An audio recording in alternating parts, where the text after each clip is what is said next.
Supposing the story to open with the wreck, then there must be a storm, and it were well if some faint shadow of the preceding calm were thrown forth to lead to the whole. Now imagine a high cliff overhanging the sea and crowned with a pasture for sheep. A little way off, higher up, a lighthouse, where resides the father of the future Mrs. Robinson the First.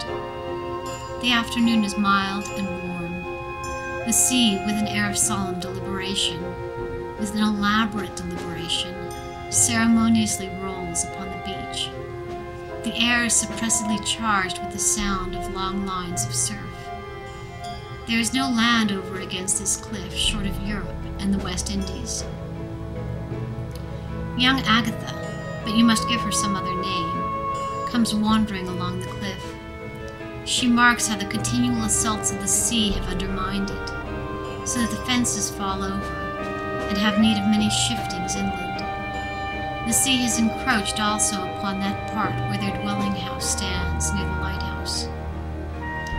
Filled with meditations, she reclines along the edge of the cliff and gazes out seaward. She marks a handful of cloud on the horizon, presaging a storm through all this quietude. Of a maritime family and always dwelling on the coast, she is learned in these matters. This again gives food for thought. Suddenly she catches the long shadow of the cliff cast upon the beach 100 feet beneath her, and now she notes a shadow moving along the shadow. It is cast by a sheep from the pasture. It has advanced to the very edge of the cliff, and is sending a mild, innocent glance far out upon the water. There, in strange and beautiful contrast, we have the innocence of the land placidly eyeing the malignity of the sea. All this having poetic reference to Agatha and her sea lover, who is coming in the storm.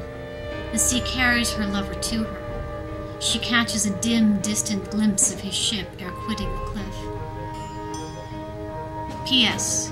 It were well if from her knowledge of the deep miseries produced to wives by marrying seafaring men, Agatha should have formed a young determination never to marry a sailor, which resolve in her, however, is afterwards overborne by the omnipotence of love. P.S. 2. Agatha should be active during the wreck, and should, in some way, be made the savior of young Robinson. He should be the only survivor. He should be ministered to by Agatha at the house during the illness ensuing upon his injuries from the wreck.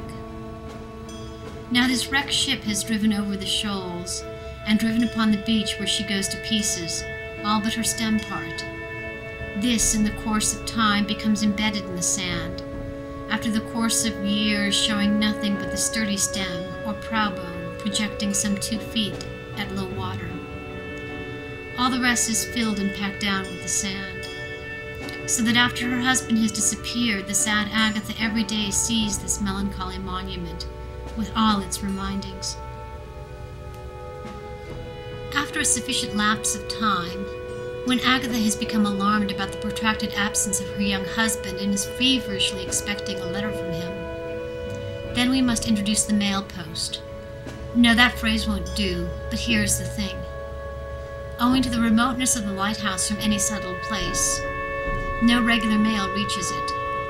But some mile or so distant there is a road leading between 2 post towns. At the junction of what we shall call the Lighthouse Road and this post road, there stands a post surmounted with a little rude wood box with a lid to it and a leather hinge. Into this box the post boy drops all letters for the people of the lighthouse and that vicinity of fishermen. To this post they must come for their letters. And, of course, daily young Agatha goes. For 17 years she goes thither daily. As her hopes gradually decay in her, so does the post itself and the little box decay. The post rots in the ground at last. Owing to its being little used, hardly used at all, grass grows rankly about it. At last, a little bird nests in it. At last, the post falls. Consider the mention of the shawls and the inference derived from it. He appeared again in about a year, just on the eve of his daughter's marriage, and gave her a bridal present. It was not long after this that his wife in Alexandria died. He then wrote to his son-in-law to come there. He did so, remained 2 days, and brought back a gold watch and 3 handsome shawls, which had been previously worn by some person. They all admitted that they had suspicions then, and from this circumstance, that he had been a second time married. If you find any sand in this letter, regard it as so many sands of my life, which ran out as I was writing it.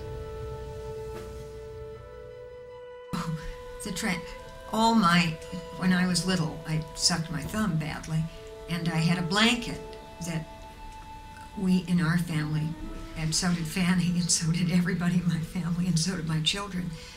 We always called the blanket we had to have as transitional object Shawley. I suppose that was from Mummy being Irish, so Shawley was the,